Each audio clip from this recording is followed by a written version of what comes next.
శ్రీమాత్రే నమ. మహాదేవ చరణౌ మనసా స్మరామి, మహాదేవ చరణౌ శిరసా నమామి. నేను మీ కేవీఆర్ శాస్త్రి. ఈ వీడియో చేయడానికి ప్రధానమైనటువంటి కారణము, సెప్టెంబర్ 21వ తారీఖు నాడు మనకి గ్రహణం ఉన్నదని అనేక మంది అడుగుతున్నారు.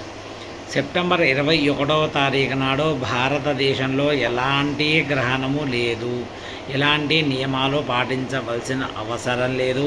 యథావిధిగా ఆ రోజు అమావాస్య అవ్వడం వల్ల పితృదేవతలకి పెద్దలకి బియ్యం ఇచ్చుకోవచ్చు, ఉపవాసన వేసుకోవచ్చు, ప్రతినిత్యంలో ఉండేటువంటి కాలకృత్యాలన్నీ కూడా చేసుకోవచ్చు. ఎవరు ఎలాంటి వదంతుల విషయంలో కానీ ఏది కూడా భయపడవద్దు.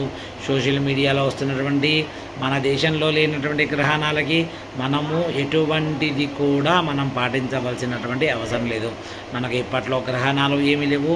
మార్చి దాకా మనకు ఎటువంటి గ్రహణాలకు సంబంధించినటువంటి సూచికలు కానీ ఏమీ లేవు. కాబట్టి నిరభ్యంతరంగా మీ కార్యక్రమాలని మీరు యథావిధిగా ఈ సెప్టెంబర్ 21వ తారీఖు నాడు అమావాస్య రోజున పెద్దలకి పొత్తలు ఇచ్చుకోవడము, అలాగే బియ్యాలు ఇచ్చుకోవడము, అన్ని కార్యక్రమాలు యథావిధిగా చేసుకోవచ్చు.